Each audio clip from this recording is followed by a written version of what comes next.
खबर ये कि आज रात 8 बजे से सख्त पाबंदी शुरू हो जाएगी और इसे नाम दिया गया है ब्रेक द चेन।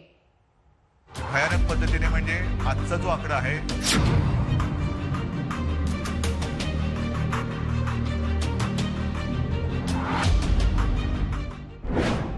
एक दिन में 60,212 केस, 24 घंटे में 281 लोगों की मौत, 5,93,042 एक्टिव केस। देश में किसी भी राज्य में सबसे ज्यादा केस महाराष्ट्र में। महाराष्ट्र में कोरोना की बढ़ती रफ्तार ने मानो सारे इंतजामात और पूर्व अनुमानों की धज्जियां उड़ा दी हैं। लेकिन अगर लोगों की जिंदगी बचानी है तो कुछ करना जरूरी है। इसी दिशा में उद्धव सरकार ने आज रात 8 बजे से सख्त पाबंदी लागू करने का ऐलान कर दिया है। बेशक पूरे राज्य में लॉकडाउन नहीं लगा, लेकिन ये पाबंदियां उससे कम भी नहीं है। उद्धव सरकार ने पाबंदियों की इस किस्त का नाम दिया है ब्रेक द चेन। इसके तहत अगले 15 दिनों तक महाराष्ट्र में ब्रेक द चेन मुहिम चलेगी। पूरे राज्य में रात 8 बजे से धारा 144 लागू हो जाएगी। आपात सेवाओं को छोड़कर बाकी दफ्तरों को बंद रखा जाएगा। अगले 15 दिनों तक पूरे राज्य में ट्रांसपोर्ट सिर्फ जरूरी सेवाओं के लिए खुलेगा। Bank, petrol pump, cargo, e-commerce, private सुरक्षा गार्ड जैसी सुविधाएं लागू रहेंगी। रेस्टोरेंट खुले रहेंगे, लेकिन सिर्फ वहां से ऑर्डर घर तक मंगाया जा सकेगा। मीडिया की सेवाओं पर कोई रोक नहीं रहेगी। मी एकदम काही लॉकडाऊन असं म्हणत नाहीये, पण काही निर्बंध हे साधारणतः त्या सदृश्य आहेत। कारण ही साखळी जर का तुटली नाही तर ही साखळी आपल्याला पूर्ण गुरफटून गुंबरून टाकल्याशिवाय राहणार नाही। आणि हे निर्बंध उद्या 8 वाजल्यापासून संध्याकाळी 8 वाजल्यापासून आपल्या राज्यात लागू होतील की उद्या संध्याकाळपासून आपण ब्रेक द चेन म्हणजे ही शृंखला तोडायची, आपल्याला तोडावीच लागेल। आणि ती तोडण्यासाठी आपण राज्यात 144 कलम लागू करतो आहोत। म्हणजेच आजपर्यंत ही दिवसा जमावबंदी आणि रात्री संचारबंदी असं होतं, तरी रात्री जमावबंदी करत होतो। आता मात्र आपल्याला पुढचे किमान 15 दिवस राज्यामध्ये संचारबंदी लागू करावी लागत आहे।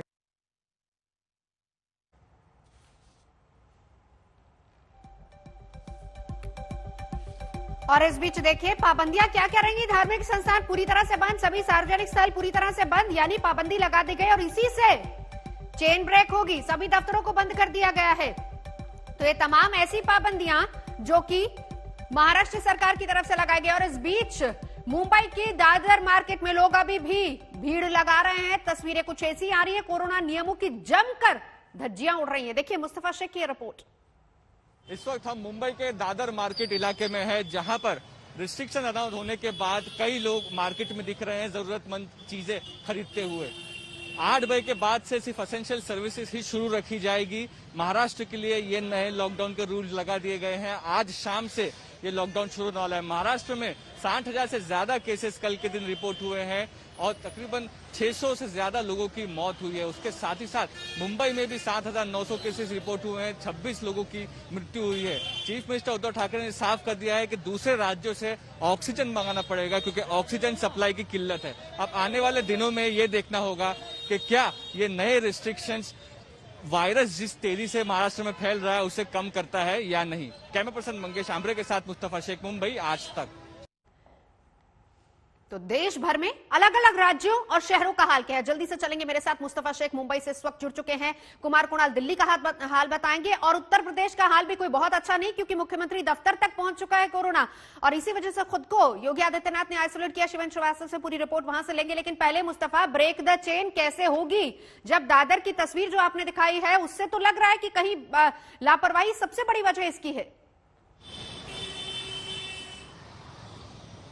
जी बिल्कुल, एक तरफ सरकार को यह भी देखना है कि लोगों के पास खाने पीने के सामान हो, लोग भूखे ना मरे, क्योंकि एक तरह से लॉकडाउन जो है ये शाम के 8 बजे के बाद से काफी स्ट्रिक्ट होने वाला है। लोगों को बिल्कुल मूवमेंट अलाउड नहीं होगी। तो ह्यूमन एंगल के चलते सब्जी मार्केट को अलाउ किया गया, लेकिन शायद कहीं ना कहीं लोग उस चीज का गलत फायदा उठा रहे हैं। कई दिनों से देखा जा रहा है कि दादर मार्केट हो, वाइकल्ला मार्केट हो, अलग अलग मुंबई के मार्केटों में भीड़ हो रही है, लेकिन फिर भी लोग वहां आते हैं, वहीं से सामान लेते हैं, वहीं पर भीड़ इकट्ठा होती है। अब शाम से जो लॉकडाउन लग रहा है उसमें सिर्फ और सिर्फ essential service, ambulance, hospital, chemist, ये सारी चीजें ही खुली रहेगी। शायद होम डिलीवरी रेस्टोरेंट की थोड़ी हद तक खुली रहे, ई कॉमर्स को असेंशियल सर्विस की जो है सहूलत दी गई है। लेकिन सवाल सबसे बड़ा यही है कि लोगों ने सेल्फ लॉकडाउन करना पड़ेगा। अगर दिन में भी लॉकडाउन नहीं लगाया गया तो सिर्फ इस वजह से कि जो गरीब तबके के लोग हैं उनके रोजगार पर असर ना पड़े, इसीलिए लोगों को सेल्फ लॉकडाउन यही एक ऑप्शन है। शाम में जो लॉकडाउन लगा है उसका कितना असर होता है, ब्रेक द चेन की जो पॉलिसी है वो 1 मई तक सक्सेसफुल हो पाती है कि नहीं उद्धव सरकार के लिए, ये देखना बहुत महत्वपूर्ण रहेगा। बिल्कुल। मुस्तफा रहिए, कुमार कुणाल दिल्ली का हाल भी हमें बताएंगे, शिवेंद्र हमें उत्तर प्रदेश का हाल बताएंगे, लेकिन जरा दिल्ली का हाल एक नजर देख लेते हैं। क्या जहां एक तरफ कोरोना का विस्फोट हुआ है, इस तरह की स्थिति लगातार बन रही है और कल एक दिन की अगर बात करें तो अब तक के सबसे ज्यादा मामले सामने आए हैं। 3 दिसंबर के बाद दिल्ली में एक दिन में कोरोना से कल सबसे ज्यादा केसेस देखे गए, सबसे ज्यादा लोगों की मौत हुई है। हाल यह है कि कोरोना संक्रमण दर 13.14% तक पहुंच गया है और 4 अप्रैल से 14 अप्रैल के बीच की बात करें तो दिल्ली में कोरोना से 77,000 से ज्यादा लोग संक्रमित हुए हैं। कुमार कुणाल, चिंता लगातार अरविंद केजरीवाल की भी बढ़ी हुई और इसीलिए उन्होंने कहा है कि अब ज्यादा बेड्स की जरूरत है। स्थिति दिल्ली की बताइए।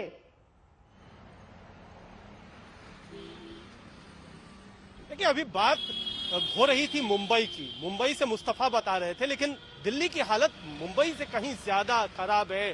13,500 मामले लगभग, और यह बता दें कि इतना मामला कभी मुंबई में या किसी और शहर में नहीं आया है।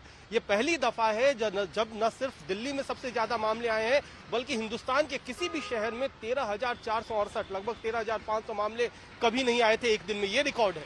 दूसरी तरफ जो बिस्तरों की कमी है वो सबसे बड़ी चिंता है, क्योंकि लगभग जो 13,500 केस आ रहे हैं उसमें 5% लोग ऐसे हैं, यानी 700 के आसपास लोग ऐसे हैं जिनको वेंटिलेटर या आईसीयू की जरूरत पड़ रही है।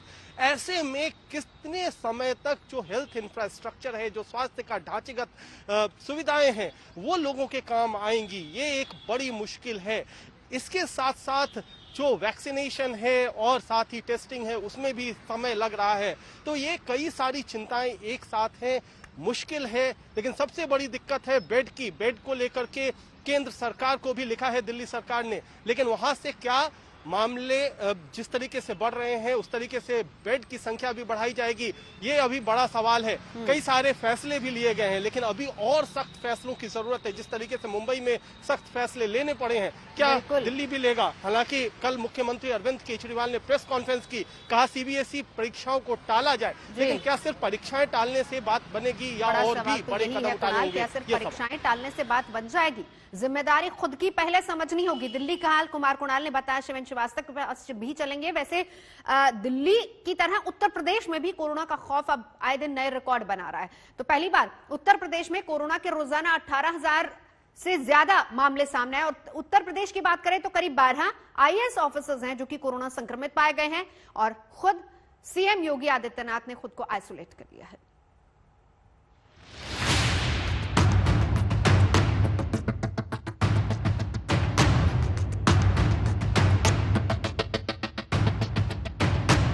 यूपी के सीएम योगी आदित्यनाथ के करीब पहुंचा कोरोना का आतंक। यूपी के 1 दर्जन से ज्यादा आईएएस कोरोना की चपेट में। हमीरपुर समेत 3 जिलों के डीएम कोरोना पॉजिटिव। सीएम योगी ने खुद को किया आइसोलेट।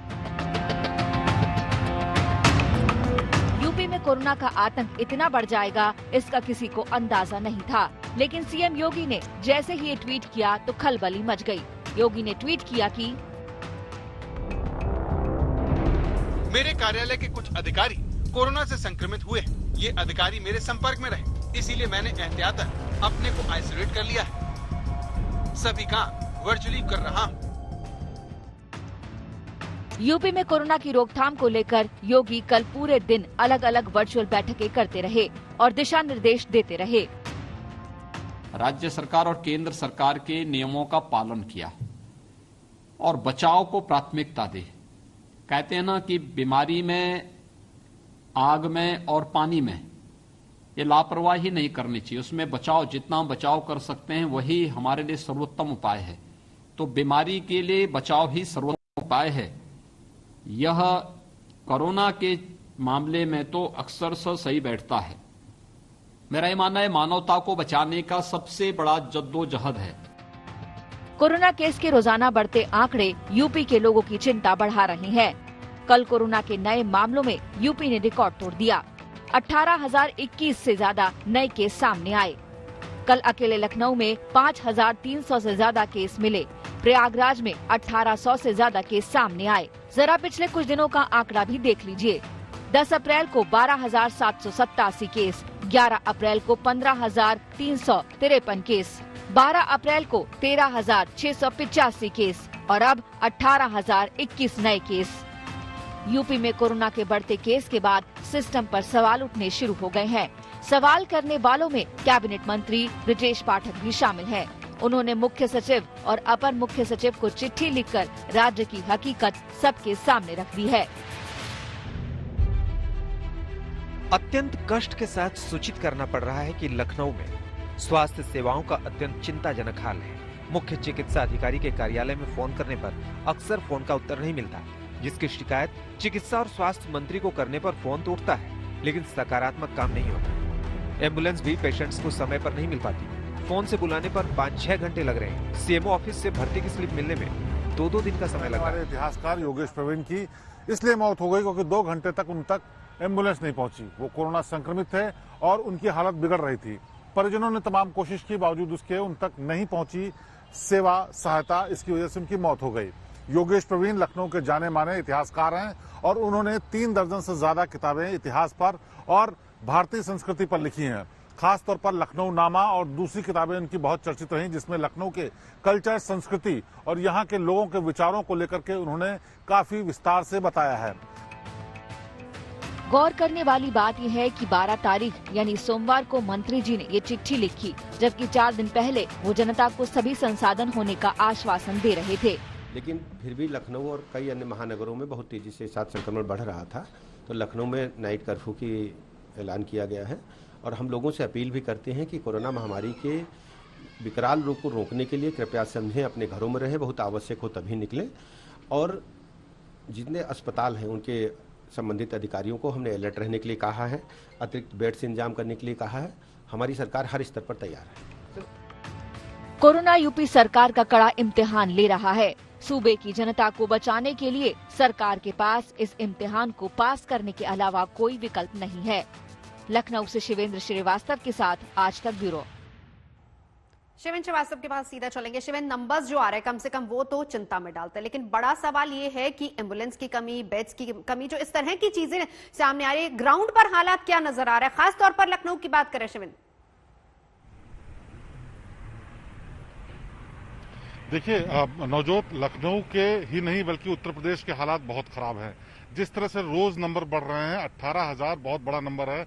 पिछले बार फर्स्ट फेज में इतने ज्यादा नंबर कुल मिलाकर के कभी उत्तर प्रदेश के नहीं आए। और साथ ही साथ संक्रमण का दायरा देखिए, उत्तर प्रदेश के मुख्यमंत्री के आवास, उनके सचिवालय, उनके खुद के स्टाफ के साथ हो गया। इसके अलावा पूरी यूनिवर्सिटी को बंद करने के लिए लोग अपील कर रहे हैं, लिख करके बाकायदा चिट्ठी की यूनिवर्सिटी बंद कर दी जाए, ये कहा जा रहा है। यहाँ के कैबिनेट मिनिस्टर कह रहे हैं कि अगर हालात यही रहे तो लॉकडाउन लगाना पड़ेगा। यहाँ का हाईकोर्ट कह रहा है कि लॉकडाउन के बारे में सरकार विचार करे, क्योंकि जिस तरह के रोकथाम लगाई गई है, जिस तरह के निर्देश दिए गए हैं, वो नाकाफी हैं। यानी हर तरफ से एक तरीके से देखा जाए तो त्राही मची हुई है और हर कोई चाहता है कि इसका कोई स्थायी, कोई सख्त इंतजाम हो। हालांकि सरकार ने तमाम दावे किए, उन्होंने बहुत सारे इंतजाम किए हैं, लेकिन उनके ही कैबिनेट मिनिस्टर ब्रजेश पाठक ने सवाल उठाए। इसके अलावा जयप्रताप जो स्वास्थ्य मंत्री हैं यहाँ पे, उन्होंने साफ तौर पर कहा कि शायद ये दूसरी वेव के लिए हम बहुत अच्छे से तैयारी नहीं कर पाएंगे। तो कहीं ना कहीं ये सिस्टम में कहीं ना कहीं कोई कमी ऐसी दिखाता है, जिससे पता चलता है कि इतनी बड़ी वेव के लिए तैयारियां नाकाफी थी। अभी भी हालात जो हैं नवजोत हैरान करने वाले हैं। अस्पतालों में बेड नहीं है, वेंटिलेटर्स के लिए मारामारी है, लोग कॉरिडोर में लेटे हुए हैं। इसके अलावा जो शमशान घाट है वहां तक वेटिंग लगी हुई है, एम्बुलेंस में डेड बॉडीज वेट कर रही हैं। जो अंतिम संस्कार नजर आप बनाए रखिए, क्योंकि हालात काफी खराब है, न सिर्फ मुंबई में, दिल्ली में, बल्कि उत्तर प्रदेश का हाल जिस तरीके से शिवेंद्र भी बता रहे हैं, हालात काफी खराब है। आप तीनों नजर बनाए रखिए, हम लौटेंगे आपके पास। तो कोरोना पर पूरा अपडेट दिन भर भर आज तक आपको देता रहेगा। लेकिन इस बीच ये भी बताएं कि कोरोना का तेज संक्रमण पूरे देश के लिए एक चिंता का विषय है। बचाव को लेकर तमाम तरह की हिदायतें दी जा रही हैं, लेकिन इसके उल्लंघन का सबसे खौफनाक दृश्य हरिद्वार कुंभ में देखने को मिला। आज कुंभ स्नान के लिए हरिद्वार में लाखों लोगों का जमावड़ा है। हिंदू मान्यता के मुताबिक कुंभ स्नान बड़ा पुण्य काम है। कुंभ पर गंगा में एक डुबकी सारे पापों को हर लेती है। इन्हीं मान्यताओं की वजह से वैसाखी मेष संक्रांति पर आस्था की डुबकी लगाने आज भी लाखों श्रद्धालु सूरज निकलने से पहले ही हरिद्वार की हर की पैड़ी पर पहुंच गए। सूरज निकलने तक लाखों लोग गंगा में डुबकी लगा चुके थे। अगर आम दिन होता तो पाप धुलने और आस्था की थ्योरी पर कोई सवाल नहीं उठता, लेकिन ये दौर कोरोना महामारी का है, लिहाजा ये तस्वीर सवाल खड़े कर रही है। रोज पीएम से लेकर सीएम जनता को 2 गज की दूरी और चेहरे पर मास्क लगाने की हिदायत दे रहे हैं। बंद कार में अकेले बैठे लोगों को मास्क न लगाने पर फाइन तक भरना पड़ रहा है। कहीं कहीं मास्क न पहनने पर पुलिस के डंडे भी बरस रहे हैं, तो कहीं लोगों को सरेआम मुर्गा बनाया जाता है। लेकिन हरिद्वार की इस तस्वीर में क्या किसी को नजर आ रहा है कोरोना प्रोटोकॉल? लोग एक दूसरे से सटे स्नान कर रहे हैं। मास्क पहनकर स्नान तो नहीं हो सकता, लिहाजा कोई मास्क है ही नहीं। क्या इससे कोरोना फैलने का खतरा नहीं? सुनिए उत्तराखंड के सीएम तीरथ सिंह रावत क्या कहते हैं। मरकज एक केवल हॉल के अंदर था। वो हॉल कितना बड़ा मैं दिल्ली में मैं जानता हूँ, और वो एरिया बिल्कुल फिक्स था, न उधर घूमने की जगह नहीं इधर पलटने की जगह। वहाँ पूरी तरह सोने के लिए भी एक ही हॉल में वो सब सोए पड़े हुए थे। यहाँ लगभग 16 घाट हैं, और कुंभ केवल हरिद्वार शहर में नहीं, तो आपका कुंभ ऋषिकेश से लेकर नीलकंठ तक भी हम कुंभ क्षेत्र घोषित है, और गंगा के पास है। माँ गंगा का अविरल धारा का पूरी तरह बहाव, आशीर्वाद ये सब लेके जाएंगे, तो उससे तुलना नहीं करनी चाहिए। ये बल्कि होना नहीं चाहिए, उससे तुलना कर तो विषय होता है ना। लेकिन आंकड़े कुछ और कह रहे हैं। हरिद्वार में कोरोना के केस बढ़ रहे हैं। 11 अप्रैल को कोरोना के 386 केस सामने आए। 12 अप्रैल को केस की तादाद बढ़कर 408 पहुंच गई। 13 अप्रैल को इसमें और इजाफा हुआ। कोरोना के कल 594 नए केस सामने आए। अखाड़ा परिषद अध्यक्ष महंत नरेंद्र गिरी महाराज खुद भी कोरोना पॉजिटिव हो गए हैं। जाहिर है कोरोना कोई भेदभाव नहीं करता, ऐसे में सख्ती और सावधानी ही एकमात्र उपाय है। लेकिन अफसोस कि कुंभ की इन तस्वीरों में कुछ भी ऐसा नहीं दिख रहा। देहरादून से दिलीप सिंह राठौर के साथ आज तक ब्यूरो। चरमराते सिस्टम की, हेल्थ व्यवस्था की, कोरोना की दूसरी लहर में हेल्थ सिस्टम की सांसें उखड़ गई हैं, और वो दावे अब वेंटिलेटर पर हैं, जिसमें पिछले साल ये कहा जा रहा था कि कोरोना से लड़ाई के लिए हेल्थ सिस्टम पूरी तरह से तैयार है।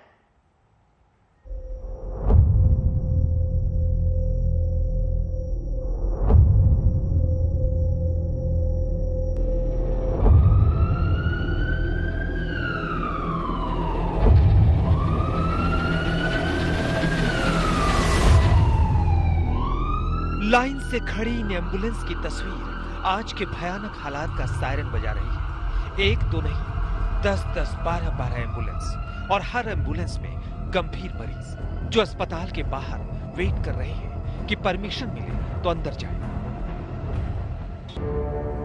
ये भयानक हाल है अहमदाबाद के सबसे बड़े कोविड हॉस्पिटल का। ऐसे लाइन से एम्बुलेंस मरीजों को लेकर खड़ी है, बस इस उम्मीद में कि जल्द इलाज मिल जाए, कहीं कोई बेड मिल जाए। बेड मिलना तो दूर, एंट्री मिलने में ही 4-4, 5-5 घंटे लग रहे हैं। अस्पताल में 1200 बेड है, कोई खाली नहीं। लेकिन लोग करें भी तो क्या, कहीं और भी तो जगह नहीं। मेरी एम्बुलेंस आई, जब मेरी एम्बुलेंस का 11वां नंबर था, यानी आगे 10 एम्बुलेंस खड़ी थी, और मुझे इतना बताया गया कि जैसे जैसे आगे की ambulance, all the patients are serious patient, I can understand the emergency being a doctor. तो जैसे जैसे आगे की एम्बुलेंस को एडमिशन मिलेगा, ऐसे ऐसे मेरी चलेगी। और ऑलमोस्ट 15 से ज्यादा मिनट मेरे यहाँ खड़े हो गए, और 2 प्राइवेट हॉस्पिटल में घूम के आया। कोई जगह पे, कोई भी हॉस्पिटल में there is no private bed. अस्पताल अपनी मजबूरियां बता रहे हैं, सरकारें अपने दावे कर रही हैं, लेकिन सच्चाई ये है कि हाहाकार मचा हुआ है और जगह जगह भयानक हालत है। लखनऊ के हालात पर यूपी के कानून मंत्री की बातें सुन लीजिए।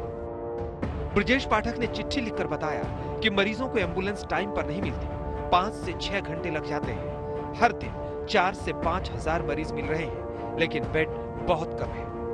प्राइवेट सेंटर में कोरोना की जांच बंद कर दी गई है। सरकारी अस्पतालों में कोविड टेस्ट की रिपोर्ट आने में कई दिन लग रहे हैं। रोजाना 17,000 टेस्टिंग किट की जरूरत है, लेकिन 10,000 किट ही मिल पा रही है।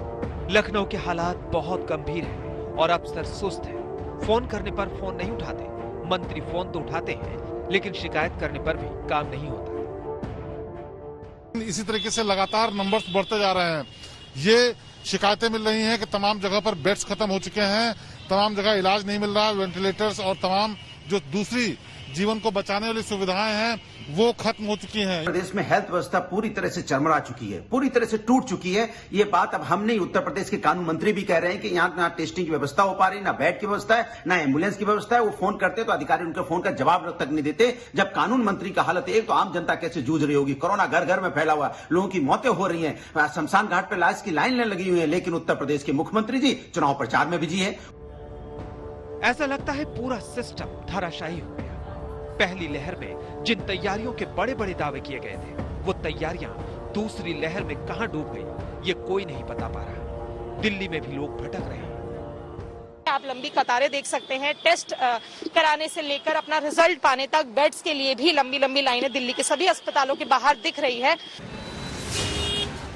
यही वजह है कि दिल्ली में 14 प्राइवेट हॉस्पिटल्स को सिर्फ कोविड के इलाज के लिए कहा गया। 4 सरकारी अस्पतालों को भी पूरी तरह से कोविड कर दिया गया। लेकिन क्या बेड्स की मारामारी खत्म होगी? एक तरफ ये स्थिति है और दूसरी तरफ सरकार के दावे हैं कि बेड की कमी नहीं है और ना ही होने दी जाएगी।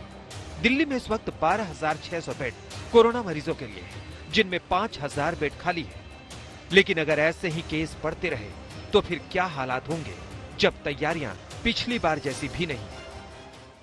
जो नवंबर में सिचुएशन थी, नवंबर में 4100 बेड केंद्र सरकार की ओर से दिए गए थे, आज वो 1100 हैं। तो हमने कहा कि कम से कम पुराने लेवल पे ले आए।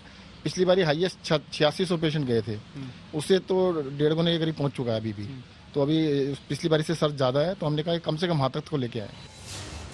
दिल्ली हो, अहमदाबाद हो, लखनऊ हो, मुंबई हो, शहर शहर यही हाल है।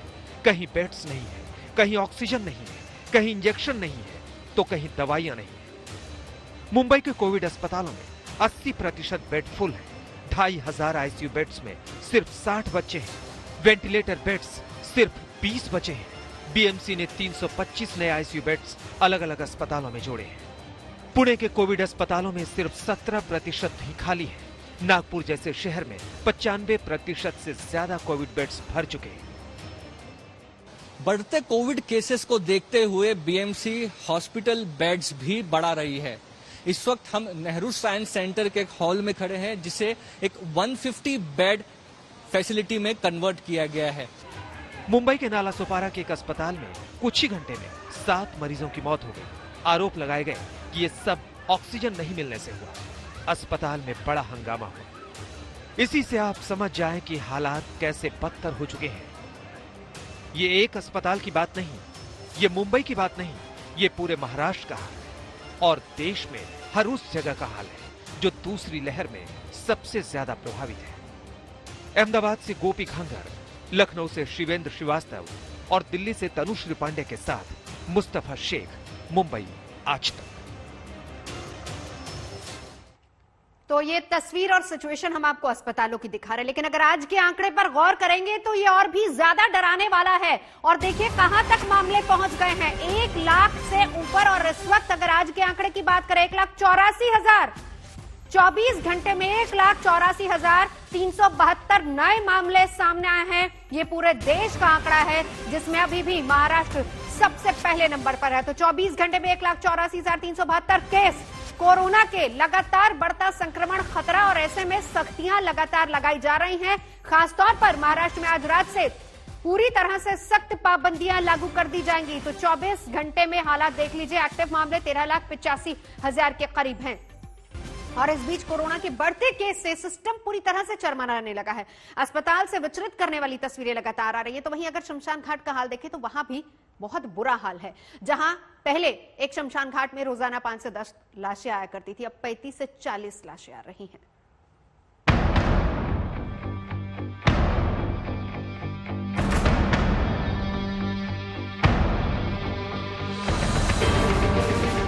देश भर के शमशान की तस्वीरें सबको डरा रही हैं, लेकिन भोपाल के शमशान में बढ़ती भीड़ ने एक बड़ा सवाल खड़ा कर दिया है, क्योंकि एमपी सरकार कहती है कि भोपाल में पिछले 4 दिनों में सिर्फ 5 कोरोना मरीजों की मौत हुई, लेकिन इसी दौरान भोपाल के 2 शमशान में ही 187 शवों का कोविड प्रोटोकॉल के तहत अंतिम संस्कार होता है।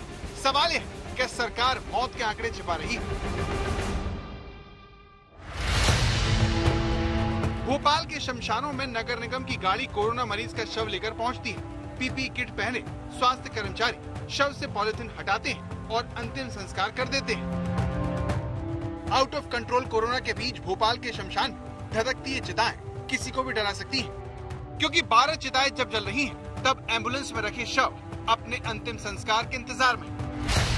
सरकार कहती है कि पूरे मध्य प्रदेश में बीते 24 घंटे में 37 कोरोना मरीजों की मौत, जबकि अकेले भोपाल के भदभदा शमशान घाट पर ही पिछले 4 दिनों में तकरीबन 33 लोगों का कोविड प्रोटोकॉल के तहत अंतिम संस्कार हुआ है। भोपाल के भदभदा शमशान घाट पर गुरुवार को 36 अंतिम संस्कार हुए, जिसमें 31 कोरोना प्रोटोकॉल के तहत हुए। शुक्रवार को 41 अंतिम संस्कार हुए, जिसमें 29 कोरोना प्रोटोकॉल के तहत। शनिवार को 41 अंतिम संस्कार हुए, जिसमें 34 कोरोना प्रोटोकॉल के अनुसार हुए। रविवार को 49 अंतिम संस्कार में से 39 कोरोना प्रोटोकॉल के मुताबिक।